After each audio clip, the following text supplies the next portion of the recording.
Hi, Barry Foster here, and welcome to the Northern Ireland Job. This is episode number 1. I've decided to do a Football Manager 24 save based in Northern Ireland, mainly because I know nothing about football from Northern Ireland. In fact, here in Australia, where I'm from, we just don't get any games from Northern Ireland. In fact, I couldn't name one major team from Northern Ireland. So I thought it might be interesting to do a save in a country where I know nothing about the football system, the teams, the players, the rules or regulations. So I thought I'd kick off a save, not with a top tier. We're going to be looking at a team in Tier 3. But before we get to finding out who I have selected, let's take a very quick look at the football pyramid that currently exists in Northern Ireland football. Okay, so here's the football pyramid as it currently exists in Northern Ireland. This comes courtesy of Wikipedia. As you can see at the very top, we've got the Premiership comprising of 12 clubs. Then comes the Championship with also 12 clubs. And then at the third level, we've got the Premier Intermediate League. I think that's a fascinating name for third tier of football, and they have 14 clubs. The fourth tier, it splits into 3 leagues. We've got the Ballymena and Provincial Football League with, this is the Intermediate League with 18 clubs. We've got the Mid-Ulster Football League, Intermediate A with 14 clubs, and then the Northern Amateur Football League, Premier Division with 14 clubs. At the fifth tier, we've just got the Mid-Ulster Football League, Intermediate B with 13 clubs, and then the Northern Amateur Football League, Division 1A with 14 clubs. Level 6, just the Northern Amateur Football League, Division 1B with 14 clubs, and we wrap it up, Tier 7, Northern Amateur Football League, Division 1C, also with 14 clubs. So that's the current football pyramid as it exists in Northern Ireland. The promotions and relegations do vary from level to level, which is quite interesting. And if we scroll down a little bit, you can get a bit of history here about previous systems.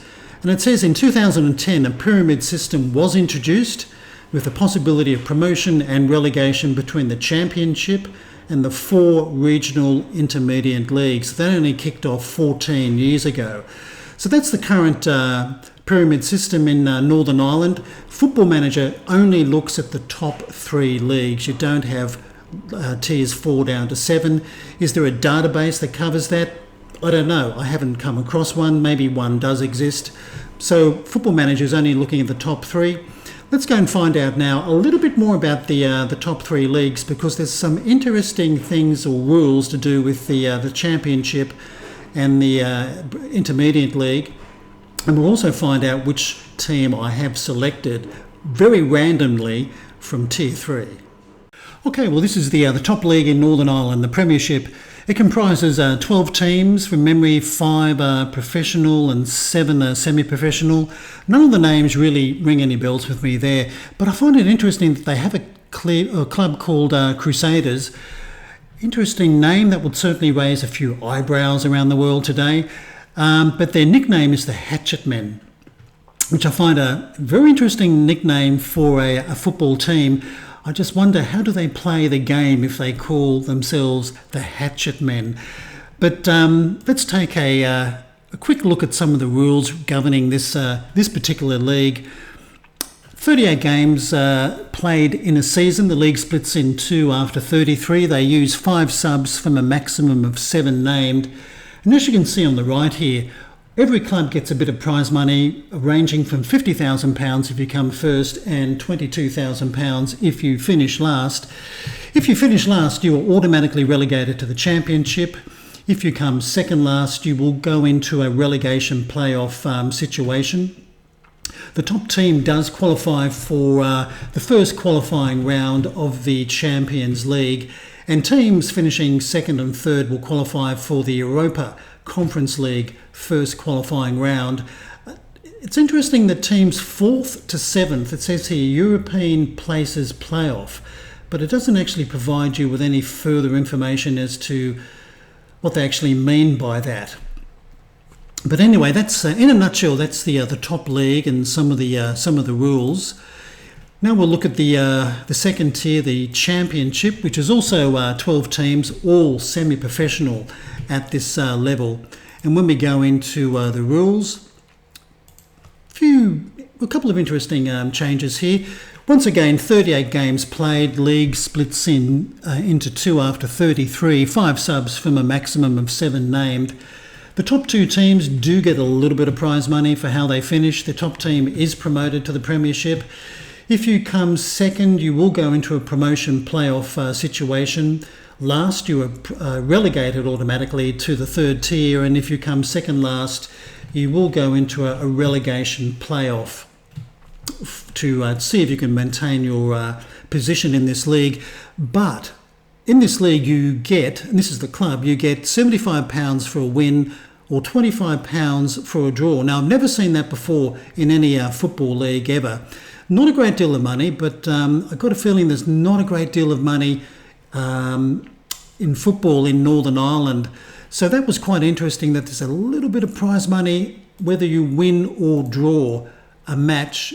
And when we look at the 3rd tier, the Premier Intermediate competition, this comprises a total of 14 teams, all semi-professional at this level. When we have a look at some of the rules here, once again, 5 subs from a maximum of 7 named, but quite a short season, only 26 games played. The teams play each other twice. The top 2 teams will get a little bit of prize money for how they finish. The top team will get automatic promotion to the championship. If you're coming second, you will go into a promotion playoff situation. And if you come last, well, you are automatically relegated to Irish Level 4. And once again, if you win a game, your club gets £45 in prize money, and if you draw a match, your club gets £15 of prize money. So I find that quite interesting. Not a great deal of money, £45 for a win. But I've got a feeling at this level the clubs would probably love to get £45 for winning a game of football. So in a nutshell, that's the three top leagues in Northern Ireland and some of their rules. We are managing a team in the Premier Intermediate. I just randomly picked a team. It was really a case of eeny, meeny, miny, mo. I just selected a team. I had a bit of a chuckle at the one I picked. I knew nothing about any of these clubs. So let's go and find out which one did I pick. And here we have it. I've taken over as manager of the Police Service of Northern Ireland. I must admit, had a bit of a chuckle when I found out what PSNI actually stood for. Interesting there, the scarf is in green and red, but when I look into the background, I can see 2 shirts that are black and green. I guess there must be some reason for the red being there. But that's who we're going to be managing in this league, the police service. And as you can see, a bit of information here about the club. Founded in 1956. It's got no fierce rivals, but it does have some rivals. I think 3 from memory. We play at the Dub with a capacity of 2,000 people. We're due to move back into that ground at the end of the month. Got a wage budget of £171 a week. Last season, the team finished 12th in the league, so it narrowly avoided relegation. We enter the Intermediate Cup at the first round and also the Clearer Water Irish Cup at the 3rd qualifying round. No director of football and no assistant manager either. Interesting, no assistant manager. And this is supposed to be the best 11, although we're playing the game on the real world setting. So there's a lot of players coming and going, which we'll take a little bit of a look at later. But I'm not going to read too much into this best 11 at the moment, because I'm pretty sure that some of those players are going to be exiting the club fairly soon. And as you can see, the objectives are pretty normal, work within a wage budget. The board want us to finish mid-table in the Premier Intermediate League this season. Mid-table, that's going to be maybe a bit of a struggle. In the 3 cup competitions, we just got to be competitive, and they'll be pretty happy with that. Supporter expectations, becoming an established Premier Intermediate team, fair enough, from the supporters. And I don't think we'll arrange a intra-squad friendly. Normally I don't. I think I'd like to try and get my head around the team before we do anything like play a game of football. Okay, well, this is a bit more information about the club. As you can see, rather bold home and away kits there, with red and black for the away kit, and also a green and black for home. Derby's nothing, no fierce rivals, but we do have rivals: Queen's University, Donegal Celtic, and also Lurgan Celtic. Let's take a very quick look at facilities, because there's some interesting information here. Okay, the club's based in Belfast. We pay 25% of gate receipts in the form of rent. The capacity, as I said before, is 2,300 people will be seated. It was rebuilt in 2012. It's owned by the club, but the club's owned by Queen's University. Now that's interesting, because when we click on Queen's University, they're in the same league as we are. So the club that owns us is in the same league. I found that to be quite interesting. I didn't expect that to be happening, but Queen's University actually owns the police service of Northern Ireland Football Club. Pretty good pitch, in fact, very good grass. Basic corporate, well, you'd expect that at this level. Good training facilities, poor youth facilities, basic academy coaching, and limited youth recruitment. And as you can see with league history, the club's been on a bit of a downward trajectory. We did come fourth in the championship back in 16-17, but since then it's been a real slide down the ladder, and they eventually plunged into the third tier of Northern Irish football, and they were probably pretty lucky to keep that status last season when they finished 12th. And we've got to somehow push them into a mid-table position this year. I think that's going to be a little bit tough. Let's take a quick look at the staff. We haven't got too many people here at all. Here's our staff.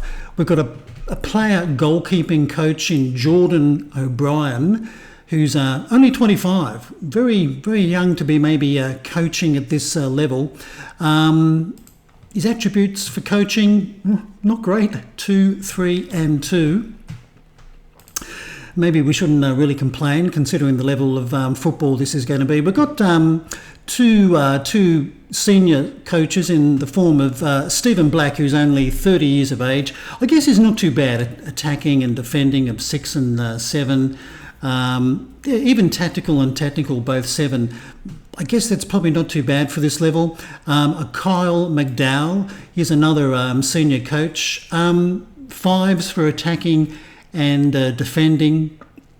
Tactical and technical, 5 and 4. Set pieces, 2. Well, that's, I think, double the other coach. We've got another player coach in the form of Andrew Ferguson, and he's a 34-year-old central defender. I've got a feeling he might be a bit of a rock in our defence there.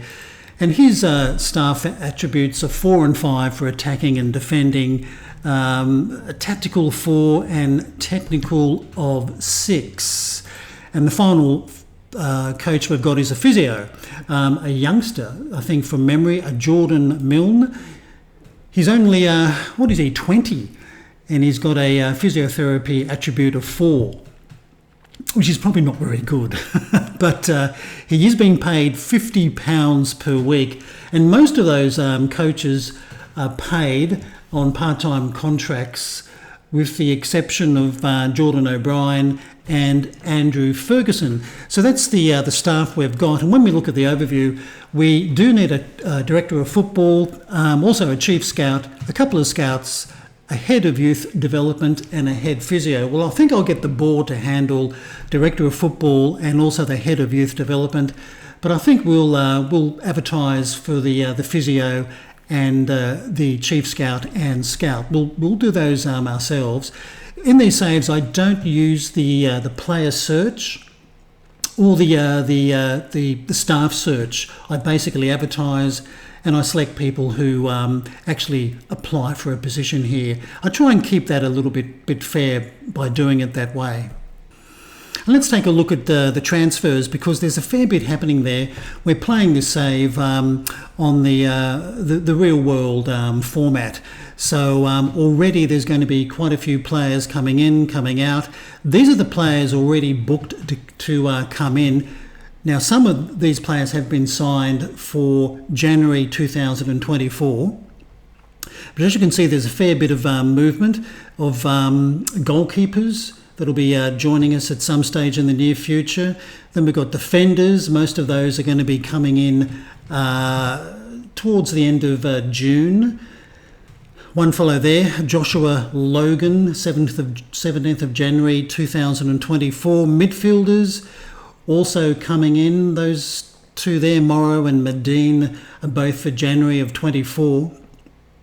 And Machado for late January of 24, and an attacker as well coming in early July 23 in Jonathan Doyle. And these are the players that are going to be leaving us. Quite a few midfielders, Owens, Richardson, Varenka and Zabru Tanyu. I probably got that wrong. They're all going to be leaving us. Ben Roy also. At the end of June, he's on the way out, and a couple of attackers as well, Billy Cassels and also a Tony Tomelty. They're both going to be leaving at the end of June. So when I look at the squad, this really doesn't quite give us a true picture of probably the players we're going to be working with, because there's going to be so many leaving and coming into the club. But we'll just try and look at some of the key players here, just by going by stars. Now, Ben McCauley, I think he's going to be leaving us on a free transfer at the end of the month, so let's not look at him. But a Jonah McGill, a goalkeeper here, he's got a couple of stars already for ability. Look, apparently he's a backup. I guess his reflexes are pretty good. His one-on-ones, not all that good. And he's a bit slow with a pace of 5. But he's a backup and he's only 23. Alistair McVeigh, he's got a couple of stars as well. Another youngster with 22. Well, his one-on-ones are at least 7 and he's got more pace. He's another backup at the moment. So I guess maybe at this level they're not too bad. We've got a Jordan O'Brien as well, quite a tall player, 190 centimetres tall. He's only 25. Aerial reach is very good. His handling's pretty good as well. One-on-one's only 5, but his reflexes are not bad at 11. Now Mark McCulloch, I got a feeling, he is staying with us. Okay, well, here's a right fullback. 36 though. I mean, he's pretty good at tackling, but his pace is a bit slow at 7. But he's got some good mental attributes there, I must admit. We've got quite a few right defenders. That's quite interesting. Quite a few. We've got a Craig Bryars, only 26, pacey. Tackling's not bad at 10. Good leadership. I like that. So he appears to be not a bad player. We've also got an Andrew Ferguson, I should say. 34-year-old player. Well, this is one of the coaches that we've got.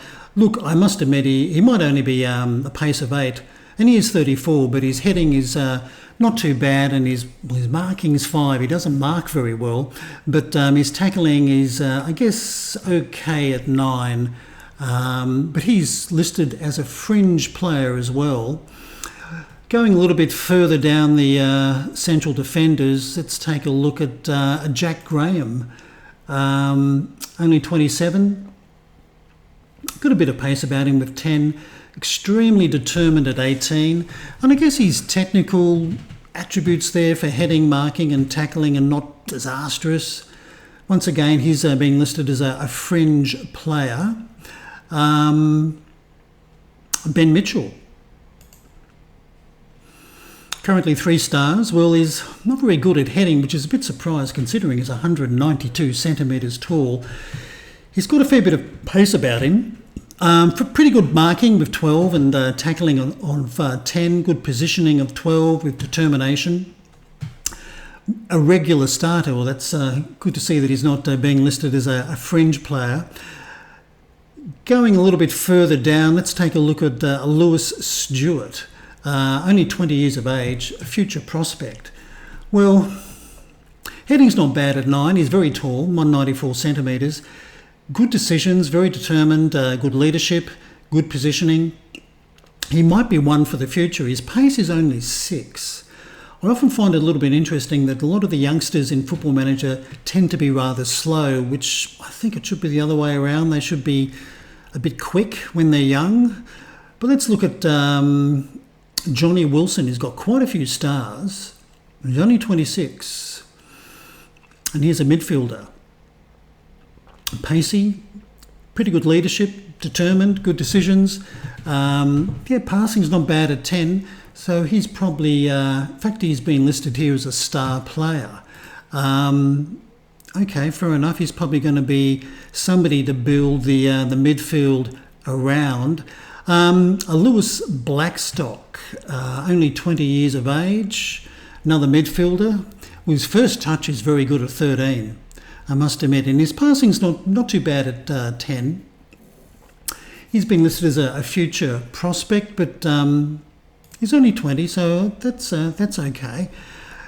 Ben Roy, well, I think Ben Roy is going to be leaving us, and so too will be Tony Tumulty. We're getting down into some of the strikers now. Let's have a look at, I'm pretty sure Billy here, he's on the way out at the end of the month. We won't take a look at him, but Michael Thompson, he's not leaving us. He's 21 years of age, pretty good finishing at 12, and his technique at 8, I guess, is not bad for this level. He's once again determined, and he's got a little bit of pace about him, so he's not too bad.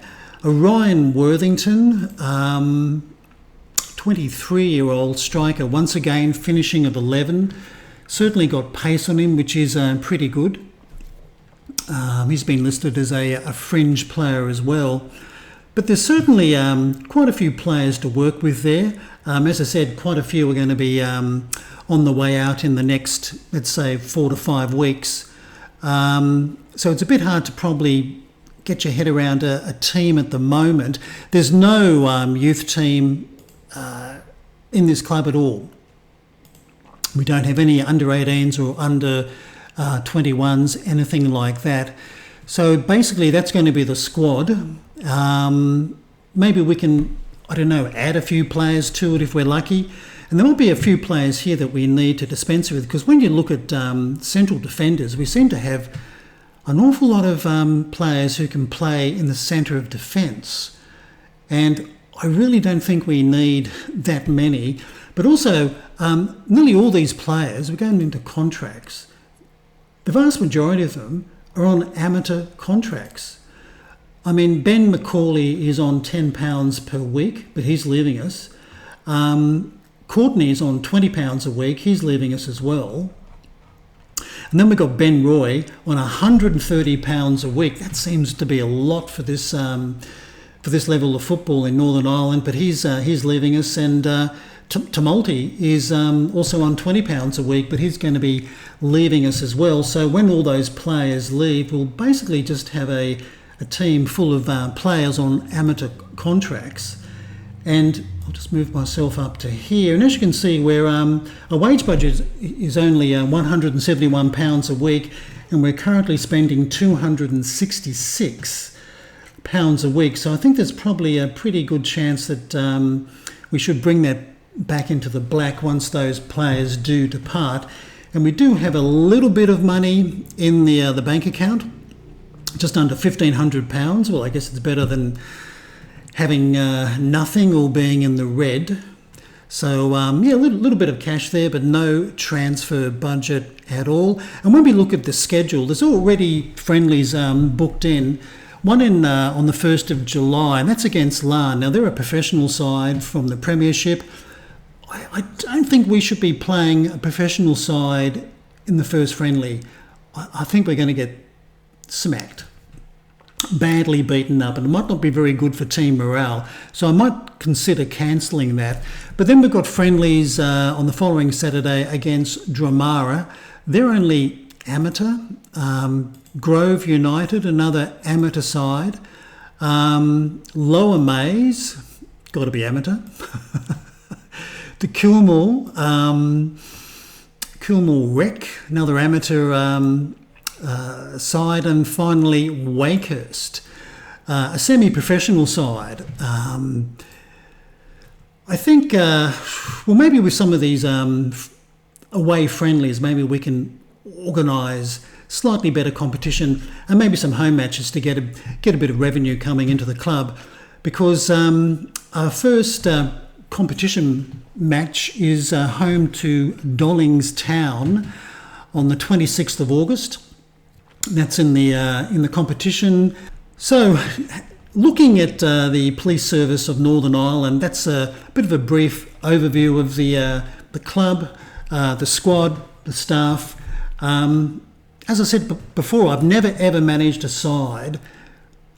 Okay, this is a semi-professional club, but I've never managed a side with amateur players. I've got no idea how this is going to go. It could be disastrous. It really could. Although it could be a lot of fun.